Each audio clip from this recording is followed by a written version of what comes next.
إلا رحمة للعالمين. قال الله تبارك وتعالى في شان حبيبه مخبرا وآمرا: إن الله وملائكته يصلون على النبي يا أيها الذين آمنوا صلوا عليه وسلموا تسليما. اللهم صل على سيدنا ومولانا محمد وعلى آل سيدنا ومولانا محمد وبارك وسلم. الصلاة والسلام عليك يا سيدي يا رسول الله وعلى آلك وأصحابك يا سيدي يا رحمة للعالمين. الصلاة والسلام عليك يا سيدي يا نور الله وعلى آلك وأصحابك يا سيدي يا جد الحسن والحسين.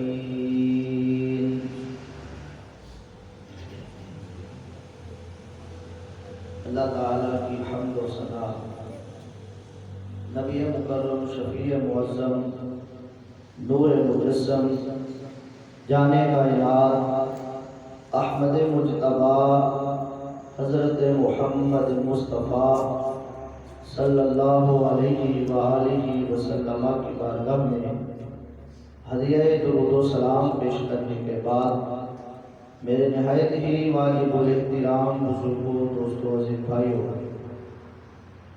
حضور علیہ السلام کی شان رحمت کا تذکرہ ہو رہا تھا، اور اسی حوالے سے آج بھی انشاءاللہ العزیز معروضات پیش کیے جائیں گے۔ اللہ تبارک و تعالیٰ کی بارگاہ میں دعا ہے مجھے حق سے بیان کرنے کی توفیق عطا فرمائے، اور ہمیں سن سنا کر نبی اکرم صلی اللہ علیہ وآلہ وسلم کی سچی اور پکی محبت و غلامی نصیب فرمائے۔ اللہ تبارک و تعالی نے ارشاد فرمایا: وَمَا أَرْسَلْنَاكَ إِلَّا رَحْمَةً لِلْعَالَمِينَ، محبوب ہم نے آپ کو نہیں بھیجا مگر عالمین کے لیے رحمت بنا کر۔ حضور علیہ السلام سارے جہانوں کے لیے رحمت ہے۔ اللہ تبارک و تعالی نے آپ کو کائنات کی رحمت بنا کر بھیجا۔ آپ کا وجود کائنات کے لیے رحمت ہے۔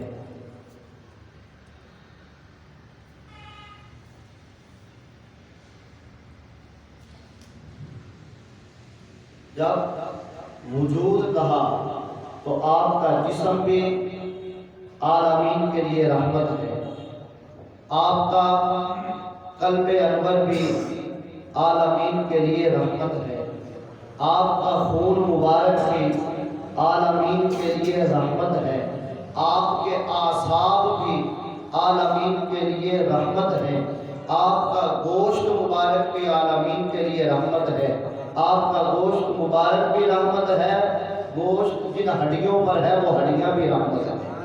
حضور علیہ السلام کا جسم انور بھی رحمت ہے، آپ کی روح مبارک بھی رحمت ہے، آپ علیہ السلام کے افعال بھی رحمت ہیں، آپ کی حرکات و سکنات بھی عالمین کے لیے رحمت ہے۔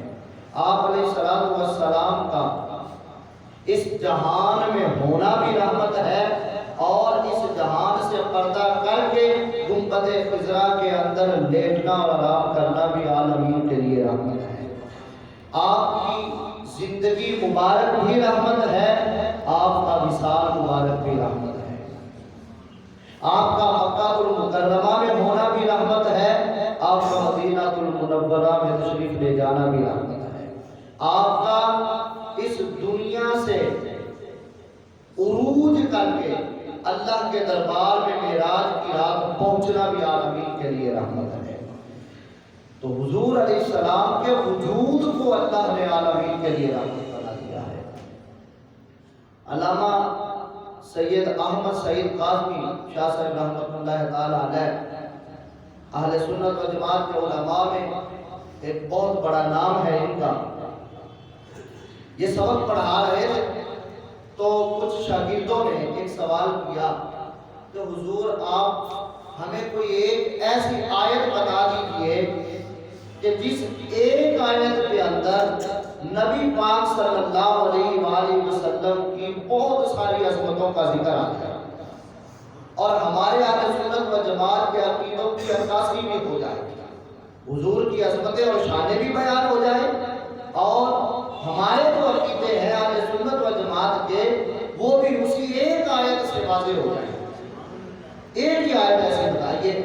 آپ نے فرمایا 17واں پارہ پڑھو۔ اللہ تبارک و تعالی ارشاد فرماتا ہے وما ارسلناک الا رحمۃ للعالمین۔ یہ ایک آیت ایسی ہے، اس ایک ہی آیت میں نبی پاک علیہ السلام کی بہت ساری عظمتوں کا ذکر ہو گیا ہے۔ میں نے ذکر کیا تھا، اب ذرا تھوڑا سا غور کریں۔ آپ فرماتے جتنا غور کرتے چلے جاؤ گے حضور کی عظمتیں اتنی ہی اس آیت سے غور کرنے والے کے لیے واضح ہوتی چلی جائیں گی۔ اب یہ آیت ہے کہ حضور عالمین کے لیے بولیے کیا ہے؟ رحمت ہے۔ تو ظاہری بات ہے جس نے رحمت کرنی ہے اس کے لیے زندہ ہونا بھی ضروری ہے۔ میں نے ذکر کیا تھا کہ مردہ رحمت نہیں کر سکتا، تو حضور کا منتدے خضرا کے اندر لیٹ کر بھی اللہ تبارک و تعالیٰ نے وہاں بھی آپ کو زندگی عطا فرمائی ہے۔ اور جس نے رحمت کرنی ہوتی ہے اس کا جس پر رحمت کرنی ہے اس کے قریب ہونا بھی ضروری ہے۔ اگر رحمت کرنے والا ہے ہی بڑی دور اور جس کو رحمت کی ضرورت ہے تو وہ اس پر رحمت کیسے کر سکتا ہے؟ تو رحمت کرنے کے لیے قریب ہونا بھی ضروری ہے۔ اب یہ الگ الگ حضور کی عظمتوں کے موضوع ہے اور قرآن کی آیات سے احادیث مبارکہ سے یہ الگ الگ دلائل اس میں موجود ہیں۔ میں صرف اشارے دے رہا ہوں کہ جو عظمتیں اس ایک آیت سے حضور کی واضح ہو رہی ہے کہ رحمت کرنے والے کے لیے جس پر رحمت کرنی ہے اس کے قریب ہونا بھی ضروری ہے۔ حضور ہے عالمین کی رحمت، تو پھر حضور علیہ السلام عالمین کے ہر فرد کے قریب ہیں، اور جس نے رحمت کرنی ہوتی ہے اس کے پاس رحمت کرنے کا اختیار ہونا بھی ضروری ہے۔ اب ایک بندے کے پاس کوئی جائے رحمت لینے کے لیے مجھ پہ رحم کرو تو اس کے پاس اس چیز کا اختیار نہ ہو تو وہ کیا رحمت کرے گا؟ تو رحمت کا اختیار ہونا بھی ضروری ہے۔ اسی لیے ہم کہتے ہیں حضور کو اللہ نے مختار کل بنایا ہے کہ عالمین کے لیے جب رحمت بنا دیا ہے تو پھر عالمین کے ہر فرد پر رحمت کرنے کا اللہ نے محبوب کو اختیار بھی عطا فرما دیا ہے، اور جس پہ رحمت کرنی ہے اس کے حال کا علم ہونا بھی ضروری ہے۔ پتہ ہی نہ ہو کہ وہ کیسی رحمت چاہتا ہے تو پھر رحمت کرنے والا رحمت کیسے کر سکتا ہے؟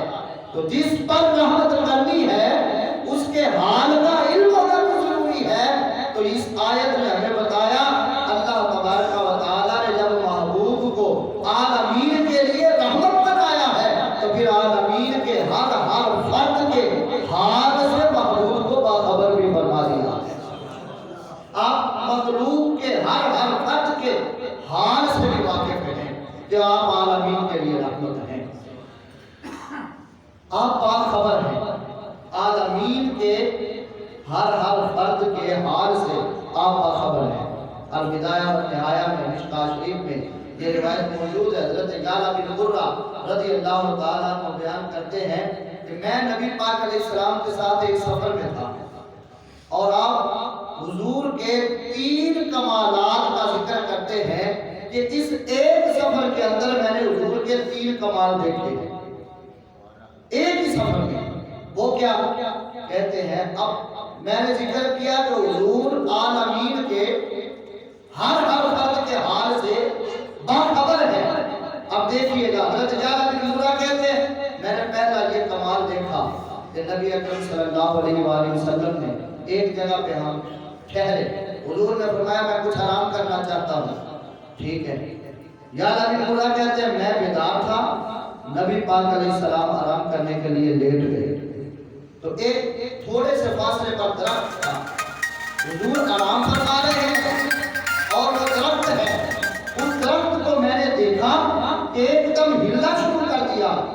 جب وہ ہلانا دیکھتے اس نے اپنی جڑیں زمین سے نکال لی اور گھسیٹتا ہوا بھاگتا ہوا نبی پاک علیہ السلام کی طرف آ گیا۔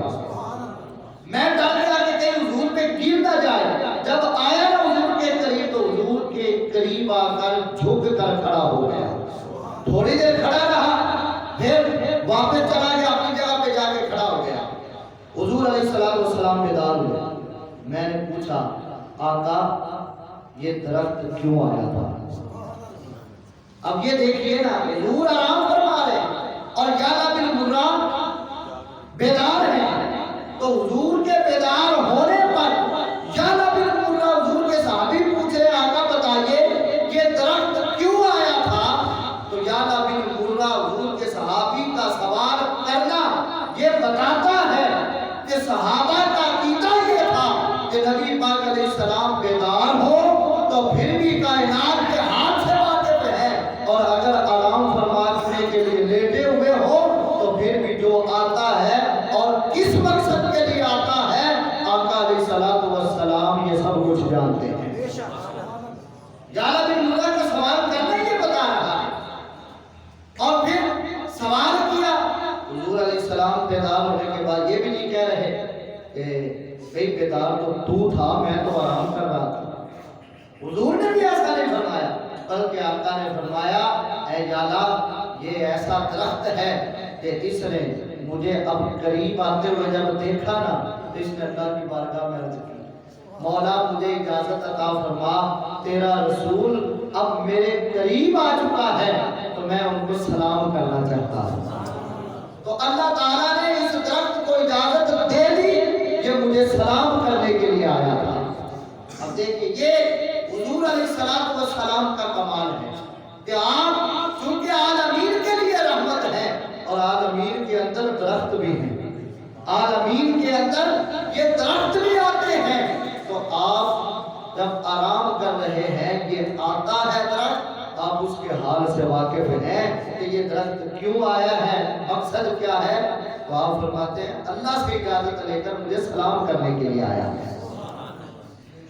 اور یعلا بن مرہ کہتے ہیں کہ میں نے دو اور جو کمال دیکھے وہ حضور علیہ السلام کی رحمت سے متعلق ہے۔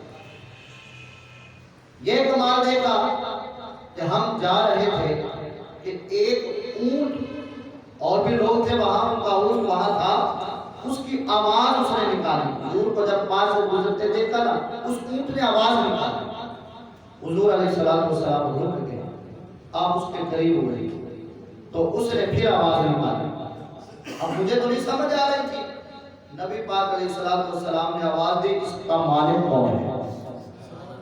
اب اونٹ نے حضور کے سامنے آواز نکال لیا، نبی پاک علیہ السلام نے فرمایا اس اونٹ کا مالک کون ہے؟ حضور جانوروں کی بولیاں بھی جانتے ہیں۔ یہ جو اردو میں تم سلام پیش کرتے ہو تو پھر عربی میں کرنا چاہیے۔ حضور علیہ السلام ساری بولیاں جانتے ہیں، وہاں اردو پنجابی کیا، ایک بندہ ہے ہی اردو، ایک بندہ ہے ہی پنجابی، اب اس کو عربی آتی ہی نہیں تو وہ اردو کے اندر بھی سلام پیش کرے، اللہ نے یہ بولی بھی سکھائی ہوئی ہے، وہ پنجابی میں پیش کرے، پشتو میں، سندھی میں، ہندی میں، جس زبان میں سلام پیش کرتا ہے اللہ تبارک و تعالیٰ نے محبوب کو ساری بولیاں سکھا دی ہیں۔ جو جانوروں کی سمجھ لیتے ہیں انسانوں کی کہانی سمجھیں گے۔ تو حضور علیہ السلام نے مالک کہاں ہے؟ ایک بندہ حضرت جواب کو عرض کرنے لگا کہ آقا میں ہوں، وہ مالک تھا نہیں لیکن اس کے حوالے تھا اس کا۔ تو حضور علیہ السلام نے فرمایا اس کو میرے ہاتھ بھیج دے، میں اس کو خریدنا چاہتا ہوں۔ وہ کہنے لگا کہ آقا یہ ایسے گھرانے کا اونٹ ہے جن کا سہارا صرف یہ ایک اونٹ ہے، اسی پہ وہ پانی لاد کر لاتے ہیں، ساز و سامان لاد کے لاتے ہیں، لوگوں سے اجرت لیتے ہیں اور ان کے گھر کا ایسا نظام چلتا ہے۔ حضور علیہ السلام نے فرمایا ٹھیک ہے، اگر تم یہ بیچ نہیں سکتے تو پھر اس نے میری بارگاہ میں شکایت کی ہے تمہاری کہ یہ چارہ تھوڑا ڈالتا ہے اور کام زیادہ لیتا ہے۔ حضور علیہ السلام نے جب اتنا فرمایا نا، اب اس کو بھی تسلی ہو رہی ہے، جانور کو بھی تسلی ہو رہی ہے، اور ادھر سمجھا بھی رہے ہیں کہ یہ شکایت لے کے آیا ہے، چارہ تھوڑا دیتے ہیں، کام زیادہ لیتے ہیں۔ فرمایا اگر بیچ نہیں سکتے تو پھر آئندہ اس کے ساتھ ایسا نہ کرنا۔ حضور علیہ السلام عالمین کے لیے رحمت ہے۔ اور یا نبی اللہ کہتے ہیں تیسرا میں نے یہ کمال دیکھا تو حضور علیہ السلام کے ساتھ میں سفر میں ہی تھا، ایک جگہ پہ پانی تھا، وہاں پر عورتیں آدمی پانی لے رہے تھے، تو ہم اس پانی کے قریب سے گزرے تو ایک عورت اس نے بچہ اٹھایا ہوا ہے، حضور علیہ السلام کی سواری کے سامنے آ گئی۔ حضور علیہ السلام رک گئے، اس نے روکا حضور کو، حضور علیہ السلام رکے۔ اب یہ دیکھیے نا، کوئی کسی M P M L A کی گاڑی کو روک کے تو دکھائے، حضور علیہ السلام اپنے کام سے جا رہے ہیں اور وہ خاتون سامنے آ کے حضور کو روکتی ہے اور میرے آقا رک جاتے ہیں۔ یہ حضور کی رحمت ہے۔ رک گئے، پوچھا ہاں کیا بات ہے؟ وہ کہنے لگی آقا یہ میرا بچہ ہے، دیوانہ ہے، مجنون ہے، مہربانی کیجیے۔ حضور علیہ السلام نے اس کے ناک سے پکڑا اور ایسے ہلایا، ہلا کے فرمایا ہے جنون نکل جا اس بچے سے، میں اللہ کا رسول ہوں۔ بس یہ فرمانا تھا، آپ آگے چلے گئے۔ جب واپس آئے نا تو وہ خاتون پھر اسی جگہ پر موجود تھی۔ حضرت جابر بن عبداللہ کہتے ہیں حضور علیہ السلام کے ساتھ جب آپ واپس آ رہے تھے، اس خاتون نے پھر حضور کو روک لیا۔ جب حضور علیہ السلام کو دیکھا تو اس نے روک لیا۔ حضور علیہ السلام نے پوچھا بتاؤ کیا حال ہے لڑکے کا؟ تو وہ عرض کرنے لگی آقا جب سے آپ نے یہ فرمایا ہے کہ میں اللہ کا رسول ہوں، اس سے نکل جا، تو اسی وقت سے یہ بچہ ٹھیک ہو گیا، اس کو تکلیف نہیں ہوئی ہے۔ تو حضور علیہ السلام کو اللہ نے عالمین کے لیے رحمت بنایا۔ اعلیٰ حضرت فرماتے ہیں غم زدوں کے لیے مجدہ دیجئے کہ ہے، کہ غم زدوں کو رضا مجدہ دیجئے کہ ہے، بے قصوں کے آقا ہمارا نبی، بے قصوں کا سہارا ہمارا نبی، بے قصوں کا سہارا ہمارا نبی۔ تو یہ حضور علیہ السلام کی عظمت اور شان ہے، عالمین کے لیے رحمت۔ حضرت جابر رضی اللہ تعالیٰ عنہ یہ بیان کرتے ہیں ہم ایک جنگ سے واپس آ رہے تھے، حضور علیہ السلام چونکہ قیادت فرما رہے تھے، آپ آگے آگے تھے، کہتے میرا اونٹ بڑا کمزور تھا، بوڑھا تھا اور بڑھاپے کی وجہ سے کمزور تھا، تو میں بہت پیچھے رہ گیا۔ اور آپ فرماتے ہیں کہ یہ حالات ایسے تھے ان دنوں میں، جیسے احد کی جنگ میں میرے والد شہید ہو گئے تھے، تو گھر کا سارا بوجھ میرے اوپر آ گیا، تو غربت تھی گھر میں۔ نبی پاک علیہ السلام میرے حال سے باخبر تھے، تو آقا علیہ السلام گاہے گاہے بہانوں سے میری مدد کر دیا کرتے تھے، بہانوں سے مجھے محسوس بھی نہ ہونے دینا اور میری مدد بھی کر دینا، کیونکہ میری جوان بہنیں تھیں، گھر کے کا کنبہ زیادہ تھا اور کچھ کمائی کا اتنا ذریعہ نہیں تھا، غربت تھی، نبی پاک علیہ السلام بہانوں سے میری مدد کر دیا کرتے ہیں۔ کہتے ہیں جنگ سے جب ہم واپس آ رہے تھے میں بہت پیچھے رہ گیا، نبی پاک علیہ السلام آگے آگے قیادت فرما رہے ہیں، تو آپ بار بار پیچھے دیکھتے ہیں، میں نظر نہیں آ رہا تھا، آپ بار بار پیچھے دیکھتے ہیں، مجھ پہ نظر پڑی تو آپ اپنی سواری کو پیچھے لاتے ہیں، میرے پاس آئے، مجھے پوچھتے ہیں جابر کیا بات، اس کو چلاتا کیوں نہیں؟ میں نے عرض کیا آقا بوڑھا ہے، کمزور ہے، اس لیے چل نہیں سکتا، آہستہ آہستہ چل رہا ہے۔ حضور علیہ السلام کے ہاتھ میں چھڑی تھی، آپ نے اس کو لگائی اور فرمایا ہے اونٹ تیز ہو گیا۔ جب اتنا فرمایا نا تو وہ اونٹ اتنا تیز ہو گیا کہ اب وہ سنبھالا نہیں جا رہا تھا، ایسا لگتا تھا حضور سے بھی آگے نکل جائے، اتنا تیز ہو گیا۔ حضور علیہ السلام کے ساتھ پھر میں سفر کر رہا تھا، ایک جگہ پہ ہم نے پڑاؤ ڈالا، ایک جگہ پہ ہم نے پڑاؤ ڈالا، ٹھہرے، نبی پاک علیہ السلام نے مجھے فرمایا جابر یہ اونٹ میرے ہاتھ بیچ نہیں دیتا؟ میں نے عرض کیا آقا ہے ہی آپ کا، لے لیجیے۔ حضور علیہ السلام نے نہیں، میں قیمت کے بغیر نہیں لوں گا، اس کی کتنی قیمت ہوگی؟ تو حضرت جابر عرض کرتے ہیں آقا اگر بازار میں بیچے تو 6 دینار قیمت لگے گی۔ کتنی قیمت لگے گی؟ 6 دینار۔ آپ نے حضرت بلال سے فرمایا بلال جابر کو 10 دینار دے دو۔ اب یہ بہانوں بہان کرے حضور حضرت جابر کی مدد کر دیتا ہے۔ اگر بیچنے جائیں ریٹ 6 دینار ہوتا اور حضور نے 10 دینار دے دیے، سواری انہیں کے پاس 10 دینار دے دیے۔ فرمایا سفر کا اسی میں مدینہ منورہ پہنچ کے وہاں جا کر مجھے یہ دے دیا، قیمت دے دی۔ اب جب پہنچے نا مدینہ منورہ، حضرت جابر نے وہ سواری حضور کے خادم حضرت بلال کے حوالے کر دی۔ حضرت جابر حضور علیہ السلام کی بارگاہ میں بھی حاضر ہے، لے کر جا رہا تھا۔ حضرت بلال نے اس اونٹ کو لیا، جب آقا سواری کریں گے تیز تو ہو گیا ہے تو انہوں نے نہلایا، صاف ستھرا کیا کہ حضور علیہ السلام نے سواری کرنا۔ جب حضرت بلال ادھر نہلا کے صاف ستھرا کر کے لائے حضور کی بارگاہ میں، حضرت جابر ادھر اجازت لے کر جا ہی رہے تھے تو حضور علیہ السلام نے فرمایا جابر ادھر آؤ۔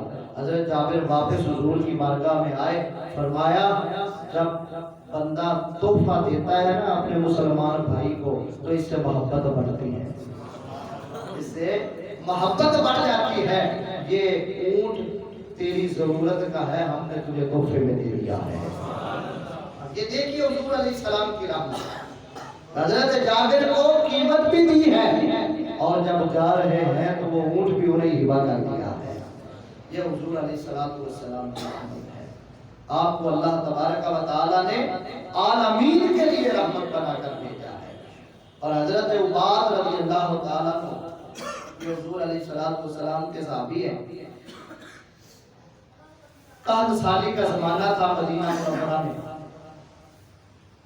حضرت عباد غریب صحابی تھے، گھر کے اندر بھوک تھی، گھر والے بھی بھوکے تھے، خود بھی بھوکے تھے، بھوک سے نڈھال ہو چکے تھے اور پریشانی کے عالم میں بھوک کی وجہ سے باہر نکلے۔ جب باہر نکلے تو ایک سامنے باغ تھا، جانتے تھے یہ کن کا باغ ہے، تو بھوک نے اتنا مجبور کیا کہ اس باغ کے اندر داخل ہو گئے کہ کچھ نہ کچھ باغ سے کھا لیتا۔